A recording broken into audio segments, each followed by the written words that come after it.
বলছি দিল্লিতে, দিল্লির ওর রাজ্যে যেটা আছে, হ্যাঁ, ইউপি বিহারে যে ওর রাজ্যে যেটা যেখানে এ আছে ওইটাকে দিয়ে গিয়ে দেখো, ওইখানে গিয়ে দেন, ওইখানে দিয়ে করুন, করে ওইখানে সব কিছু বাজাই করে তারপরে পশ্চিমবাংলায় এসে উঙ্গলি তুলবেন, তার আগে উঙ্গলি তুলবেন না। দিল্লিতে 2,500 টাকা করে দিয়েছে, দিল্লিতে 2,500 টাকা দিয়েছে, কোথা দিয়েছে আমায় দেখান, দেখিয়ে আঙুল তুলে দেখিয়ে তারপরে বলবেন, তার আগে বলবেন না।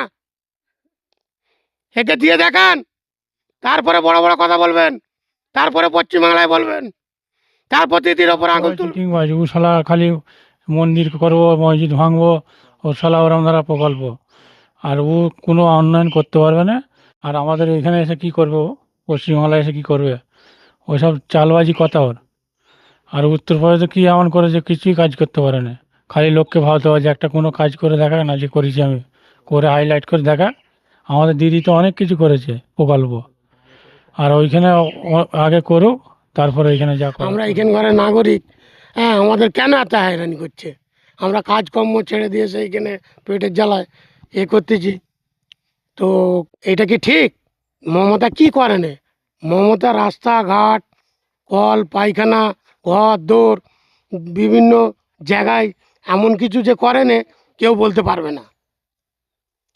বিভিন্ন জায়গায় বিভিন্ন যে যেটা বলেছে সে সেইটাই করেছে। মুখ্যমন্ত্রী আমাদের আবার দিদি চাই, চাই চাই চাই, দিদি চাই, মুখ্যমন্ত্রী আমাদের দিদি চাই। আর যোগী, অমিত শাহ, মোদি, তো এইখান থেকে হাঁটাও, পশ্চিমবাংলায় চলবে না। পশ্চিমবাংলায় এলে যেটুকুন করেছে দিদি সেইটাও সর্বনাশ করতে চাইছে। এইখানে কোনো অ্যালাউ নেই, কোনো অ্যাড নেই, চলছে না, চলবে না। আমার দিদি জিন্দাবাদ। প্রত্যেকটা মহিলাকে গ্রামে গ্রামে জিজ্ঞেস করুন কি দেয়নি, লক্ষ্মী ভাণ্ডার, যুবসাথী, হ্যাঁ, সমস্ত মেয়েদের যা বিভিন্ন দিবার নিয়ম সবই দিয়েছে, কি দেয়নি? তাতেও দিদি খারাপ, তাতেও দিদির বদলাম কেন? এইরকম কেন হচ্ছে? কি কারণে হচ্ছে?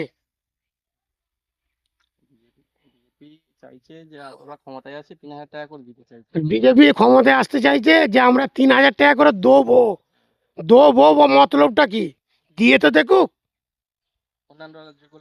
অন্য অন্য রাজ্যগুলো না কিছু কিছু করে দিচ্ছে, যেমন ভুল বলছে, এখানে বড় বড় কথা বলছে। দিল্লিতে দেবে বলেছিল, দিল্লি থেকে দেয়নি, দিল্লিতেও কিছু করে না। ইউপি বিহারের দিকে 10,000 টাকা করে দিয়ে বোলডুজার চালিয়ে দিল, হ্যাঁ, টাকা দিয়ে কেড়ে নিল। কেন? কি কারণে কাটলো? কিসের লেগে কাটলো? মহিলা সুরক্ষা, কি সুরক্ষা দিয়েছে মহিলাকে? ইউপি বিহারের লোক রাস্তায় রাস্তায় কাঁদতেছে, ঘর দৌড় ভেঙে দিয়েছে, হ্যাঁ, জঙ্গলে অঙ্গলে পড়ে আছে, আমরা চোখে দেখতে পাইনি? আমরা তো সব জায়গায় দেখছি, কি জায়গায় দেখিনি? ফের পশ্চিমবাংলাটাকে ধ্বংস করতে আসছে, পশ্চিমবাংলাটাকে কবজা করতে যাচ্ছে। এইটা আমরা জীবনে হতে দেবো না। আর প্রত্যেকটা গ্রামে গ্রামে মহিলাকে জিজ্ঞেস করুন কি পায়নি, লক্ষ্মী ভাণ্ডার পায়নি না কিছু ফেসিলিটি পায়নি? সবই পাচ্ছে, কি পায়নি? বিজেপির কোনো এখানে অ্যালাউ নেই, কোনো এ নেই, হাঁটাও, দেশ বাঁচাও, বিজেপি হাঁটাও, দেশ বাঁচাও। সব সময়তেই ক্ষতি লেগে আছে, সব সময়তেই ঝগড়া লড়াই মারপিট দাঙ্গা, বিভিন্ন বিভিন্ন জায়গায় লাগিয়ে রেখে দিয়েছে। কি কারণে লাগিয়েছে?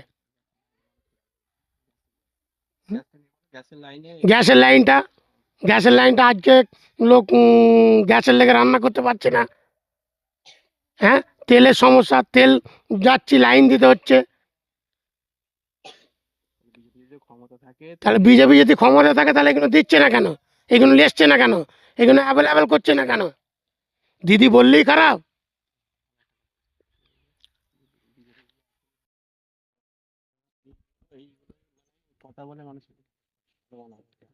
বিজেপি যদি এতই ভালো, এতই যদি কিছু করে, তাহলে মানুষের কাছে এরম দ্বারা করছেটা কেন, বলছেটা কেন যে এই করবো ওই করবো, এই দেবো ওই দেবো? এসব ভুল। আগে করে দেখাক, আগে দিয়ে দেখাক, আগে মানুষের মন জয় করুক, তারপরে তো লড়বে।